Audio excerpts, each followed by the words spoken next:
L'autonomisation des femmes. Après Télémélé, la délégation du ministère des Mines arrive à la mairie de Fria. Sa mission est claire. Sensibiliser et faire un renforcement de capacité au niveau des femmes impactées dans les zones minières. Et faire la présentation et l'orientation stratégique de notre ministère en termes de l'autonomisation de la femme, du genre et équité, et pour leur employabilité, les femmes qui sont impactées dans les zones minières, c'est-à-dire leur parler de la politique du contenu local. Le message véhiculé par les formateurs semble bien perçu par les bénéficiaires. Ils sont venus nous faire savoir que tout le monde ne peut pas être directement employé par les sociétés minières, mais que nous pouvons collaborer. Par exemple, nous les femmes, nous pouvons nous organiser en groupement pour faire la teinture, la saponification, l'agriculture et tant d'autres activités. Comme ça, au lieu d'importer les articles du genre de l'extérieur du pays, ils les achèteront avec nous. Pour arriver à une autonomisation des femmes, leur implication est obligatoire. La couche l'a bien compris. On ne peut pas s'asseoir et croiser les bras et attendre tout des sociétés minières. Nous sommes ici donc pour qu'ils nous forment et nous renseignent sur les opportunités que ces entreprises nous offrent. Cette lutte en faveur de l'autonomisation des femmes ne va pas s'arrêter ici. À Kindia, les chantiers de construction d'infrastructures scolaires et sanitaires sont à 70%. C'est ce qu'annonce le chef service régional de la zone. Ces chantiers sont financés par l'Agence nationale de financement des collectivités locales à travers les 15% issus des fonds miniers. À Goulia, dans la commune de Kindia, les ouvriers sont à pied d'œuvre pour respecter les délais de 4 mois fixés. Alceni Bari, Tierno Sadouba pour plus de détails. District Golea, à 16 km de Kindia. Ici, un poste de santé, un logement, un puits amélioré, une clôture sont en construction. Financées entièrement par l'Agence nationale de financement des collectivités locales, ces infrastructures ont une importance capitale dans la zone, notamment dans l'amélioration des conditions de vie des populations rurales. Avant, pour rallier le poste de santé le plus proche, il faut parcourir 20 à 25 km. Mais aujourd'hui, après l'exécution de ce poste, les soins de santé seront à proximité de la population et à leur portée.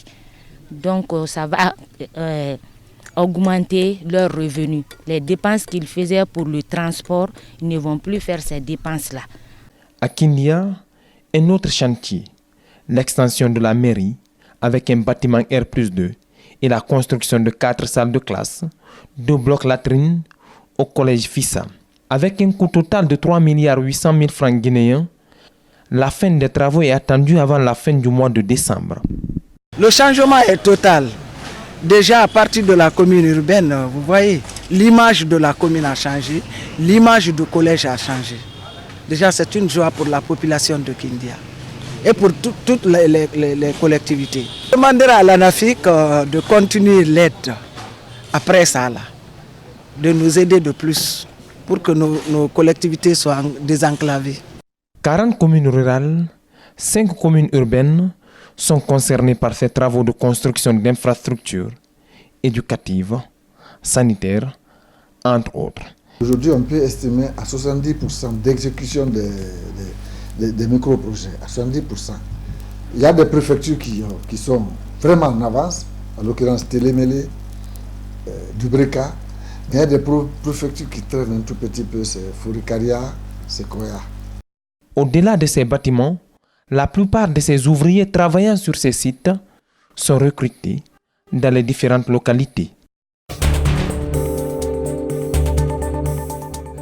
La manifestation organisée samedi à Paris pour le climat a été le théâtre de débordements imputés à des individus violents par les autorités. Un black bloc se constitue au sein de la marche pour le climat, a annoncé la préfecture de police de Paris. Les forces de l'ordre sont intervenues sur le boulevard Saint-Michel avec des gaz lacrymogènes. Coup d'envoi de plusieurs jours d'action, vendredi 20 septembre, des centaines de milliers de jeunes manifestent pour la lutte contre le réchauffement climatique à quelques jours du sommet spécial sur le climat de l'ONU qui réunira une centaine de chefs d'État et de gouvernement dont Emmanuel Macron et Angela Merkel. Plus de 5000 actions sont attendues autour du globe. Ils étaient autour de 300 000 à défiler aux États-Unis à New York, bloquant en partie le quartier des affaires de Wall Street. De quoi donner beaucoup plus d'écho au sommet de la jeunesse sur le climat qui s'ouvre ce samedi matin. Il y a fort à parier que les adultes qui vont les rencontrer ne les regarderont pas de la même façon et les prendront certainement plus au sérieux selon les observateurs œuvrant pour la protection de l'environnement. Voilà, c'est cet élément qui met fin à cette édition. À tous, merci de l'avoir suivi. Bonsoir.